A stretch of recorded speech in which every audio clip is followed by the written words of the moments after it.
Emotions like we used to do.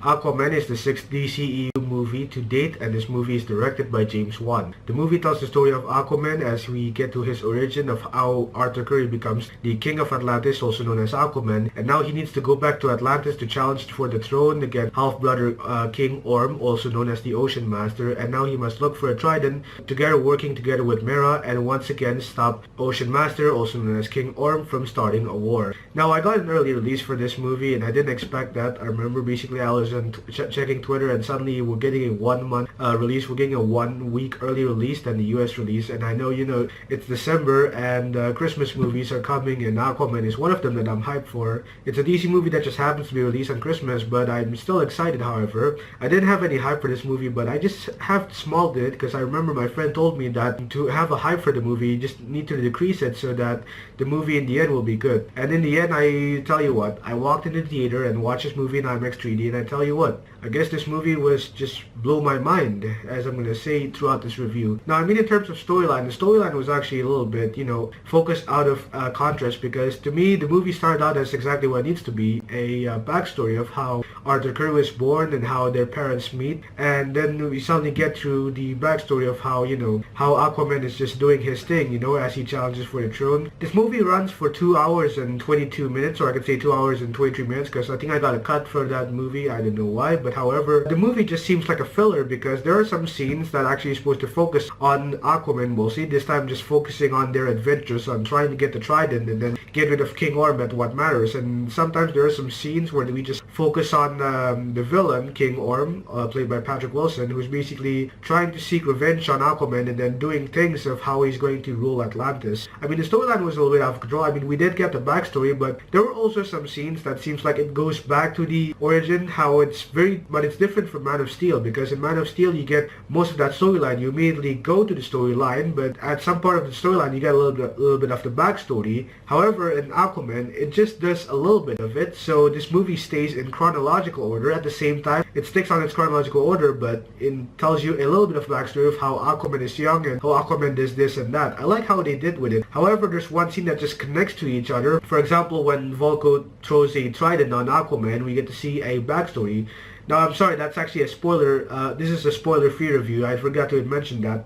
The humor just didn't land it here. I didn't see enough humor in this movie. I mean, I didn't laugh at all. There were some scenes that try to make you laugh, and I'm like, I'm gonna buy that joke, actually. I mean, the joke is it's just not really a joke that I could laugh at, because the movie is a superhero movie, and it's more of a serious movie, and how a king is trying to take over to another king. And, however, Jason Momoa's character is also still enjoyable, so that's the humor that I'll get from this movie. There are also some intense scenes in this movie. The score, I thought, was also great in this movie, how it catches that vibe every time. But it's also funny that sometimes whenever a villain is just doing something, they'll just play an R&B music, especially like, you know, when Aquaman just go on an adventure and suddenly there's that one scene they just start playing Florida. I think that's the artist that they played. I think that's the song they played. However, when I'm watching this movie, this is a James Wan directed movie. James Wan feels like he brings all those elements in this movie. I feel like that all the DCU movies are sometimes a little bit downfalling, but at the same time they're trying to uprise again, and James Wan is one of those directors who basically tries to uprise this movie. James Wan did everything using the elements from all his previous movies, including Saw, The Conjuring, Insidious, the Fast and the Furious movie, Furious 7, he directed that movie,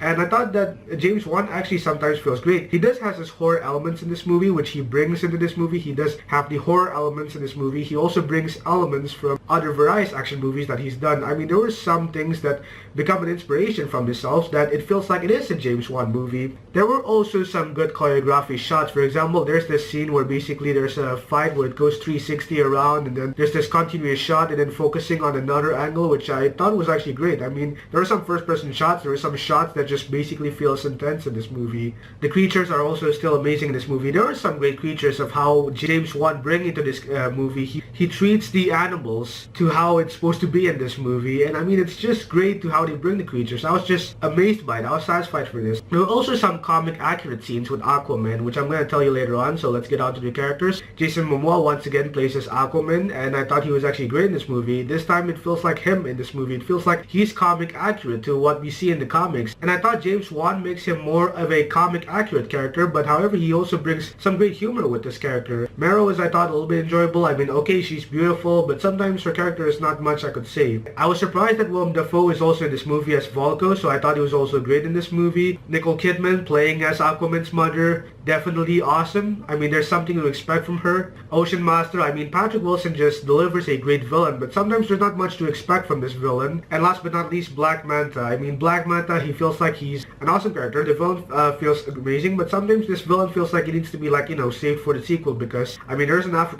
leading to him, but for me, Black Manta, it feels like his origin is just immediately made in this movie. I'm sorry there's not much I could say about this movie because I'm trying not to give as many spoilers as possible, but I have to say this, but Aquaman is DC and James Wan's glory in an underwater take at every level. Now yes, I mean, I thought I was okay with this movie. There's actually mixed reviews with this movie that I heard, but overall to me, Aquaman is pretty much a fine movie, and since I watched this movie in IMAX 3D, it's a wonderful big splash for an epic experience in IMAX 3D. Yes, you can go see it in IMAX. There's a 90% screen of the IMAX you'll see in this movie. I mean, about the third act, about the final battle, I wish during the final battle they could have expanded more for the IMAX screen, but they just had to make it like that, so, oh well, I mean, that's pretty much fine. But however, the 3D feels different compared to the ones I see with Fantastic Beasts and Crimes of Grindelwald. Don't know why, maybe it's my theater itself, or maybe it's just the movie itself trying not to be that 3D as close to 2D. But yeah, that was my review on Aquaman. Have you seen it? What do you think of the movie? Let me know in the comments below. And once I'm done with this movie review, which I had to do very quickly, I'm going to go on to my review for Spider-Man Into the Spider-Verse, which is a movie I'll see on my own, and then I'll probably review it. But yeah, that was my review on Aquaman. Here's the outro. That is all for this video. If you do enjoy this video, give it a like. That would be very helpful. And in the description, you'll find two links so you can follow me on Twitter, Instagram, and Google+. I appreciate you guys for watching this, and I'll see you another time. Bye-bye.